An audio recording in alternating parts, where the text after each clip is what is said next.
Assalamualaikum warahmatullahi wabarakatuh, sahabat Lami Poanggi. Gimana kabarnya? Semoga kita semua dalam naungan iman Islam ya. Amin. Allahumma amin. Yang lebih baik. Kalau mendengar as-salatu khairum minan naum,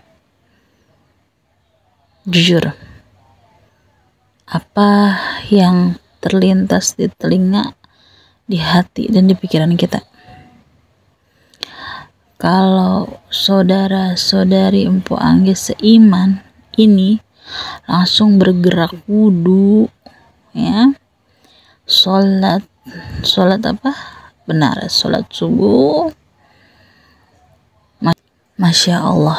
Tetapi jika mohon maaf lahir batin, ketika mendengar seruan azan subuh ya, kita merasa nanti aja, baru jam berapa, kembali melanjutkan tidur. Innalillahi wa inna ilaihi rajiun. Ya, sahabat Islami Poanggi, kenapa Allah mewaktukan sholat subuh di pagi hari? Itu adalah media kita berkomunikasi sama Allah pertama kali, dari kita terlelap tidur hingga kita bangun. Kita lapor diri kepada Allah Subhanahu wa Ta'ala. Kalau kita kalah di sholat subuh itu babak pertama kali pertempuran kita melawan setan. Kalau di sholat subuhnya aja kita udah kalah, na'udzubillah min dzalik, gimana sholat-sholat selanjutnya? Sholat subuh itu, teman-teman, saudara-saudari seiman sekalian, sholat tersingkat rakaatnya, tetapi disaksikan oleh para malaikat-malaikatnya Allah. Bayangkan betapa benar-benar indahnya sholat subuh ini. The miracle of subuh, keajaiban sholat subuh. Boleh silakan saudara-saudari seiman Poanggi tanya satu persatu ke mereka-mereka yang insya Allah telah mencapai kebaikan duniawi. Tidak ada tuh istilahnya mereka skip ya, atau mereka lupa-lupain sholat subuh. Ini yang menjadi catatan penting buat Empu Anggi ya. Gimana Allah itu bisa sayang kepada kita berlebih-lebihan jika pertama kali dalam satu hari itu saja dimulai dengan sifat-sifat malas kita sebagai hambanya ya.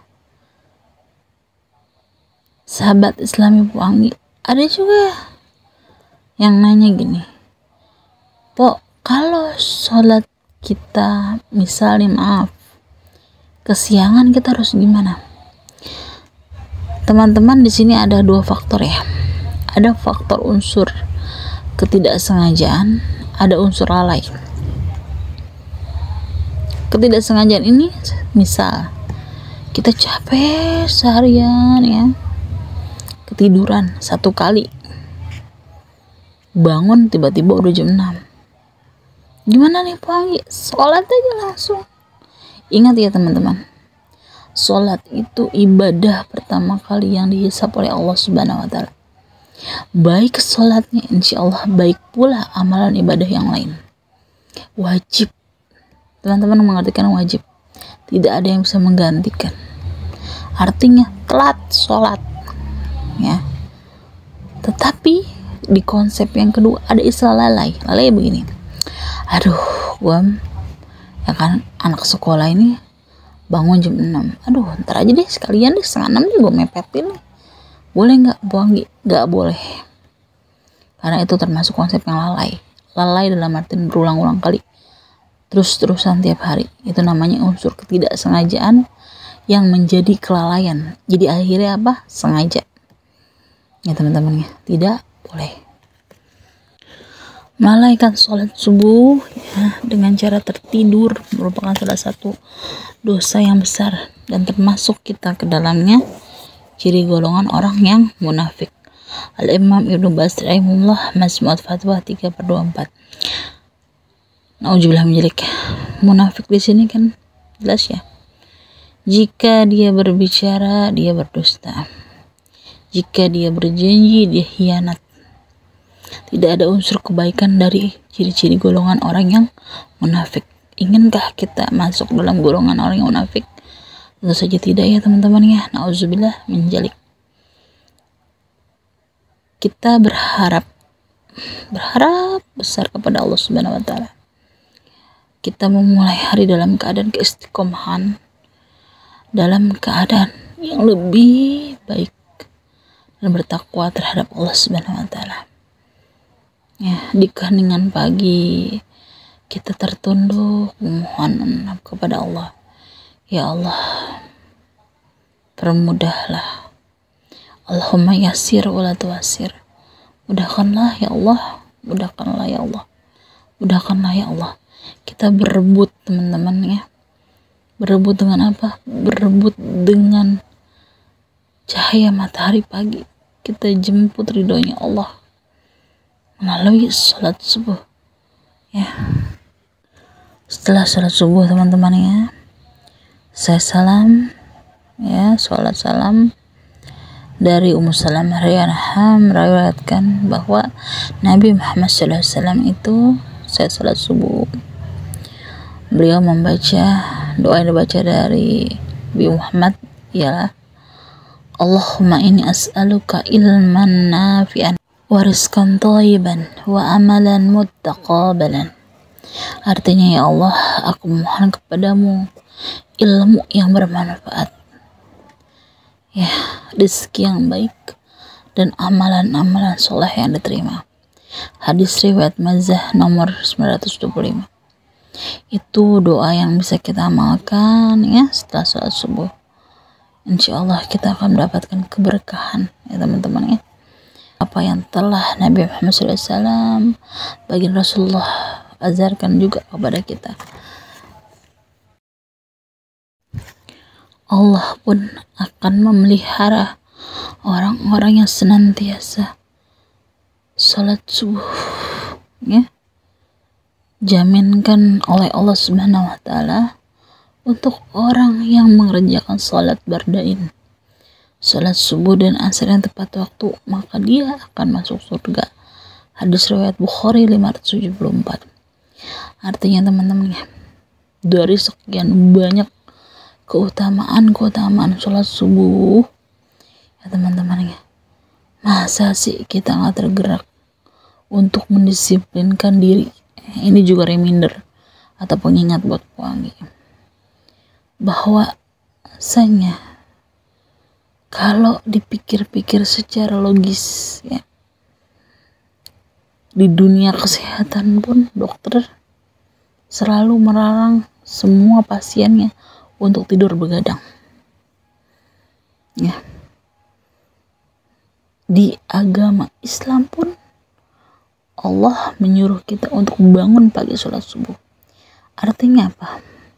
Betapa hebat dan dahsyatnya Allah Subhanahu wa taala mengatur pola hidup kita. Kerjaan saya memang adanya di malam-malam. Gimana nggak sholat subuh saya? Gak mau tahu. Namanya wajib. Antum atur gimana caranya antum bisa bangun pagi. Kalau saja teman-teman ya, kita lihat dari zaman ya, kita batasin ya zaman ya, zaman pada saat ada Nabi Muhammad SAW dan zaman akhir atau akhir zaman setelah kepergian Nabi Muhammad SAW menghadap Allah. Kita ini di fase akhir zaman. Orang zaman dulu apa sih pekerjaannya ya, tapi kalau dipikir-pikir mereka mampu menegakkan panji-panji agama Islam. Islam tegak, dinul haq. Kita bandingkan dengan zaman sekarang. semua fasilitas mumpuni ada, ya, memudahkan manusia. Tapi kenapa kok kita rasa sulit, kok kita merasa kurang? Apa sih perbedaannya? Telisik, telusuri, pikirkan, jalani. Insya Allah mudah-mudahan ya ini nggak meleset. Orang zaman dulu, apalagi masih dipimpin dengan Rasulullah SAW, Nabi Muhammad SAW, mereka selalu mengutamakan urusannya dengan Allah Subhanahu Wa Taala. Ya, dipentingkan dulu urusan akhiratnya, ditinggalkan sedikit urusan dunianya, nggak masalah. Dibalik, saya bicara diri saya sendiri. Kadang ada rasa, aduh, nanggung nih, ya, ntar aja deh. Hadis riwayat Muslim, sholat subuh itu disaksikan oleh para malaikat. Kalau kita sholatnya terakhir, malaikat ada nggak? Ada, tetap menyaksikan. Tetapi malulah kita datangnya tuh telat, ya. Makanya teman-teman, beda deh, teman-teman rasain oase rasanya tuh kalau kita sholatnya di awal waktu tuh kayak kita merasa ke depan nih, seolah-olah ya waktu itu terasa nggak secepat-cepatnya gitu. Tapi kalau kita ntar dulu deh, ya, sholat subuhnya ntar aja deh, tahu-tahu kita bangun merasa baru jam 5, pas kita buka hordeng matahari udah nyorot jentret, kalau bahasa Betawinya ya, udah panas, sudah tinggi, bingung dan nih ya, tuh udah sholat subuh masuknya duha, ya kan, bener gak istilahnya kayak gitu.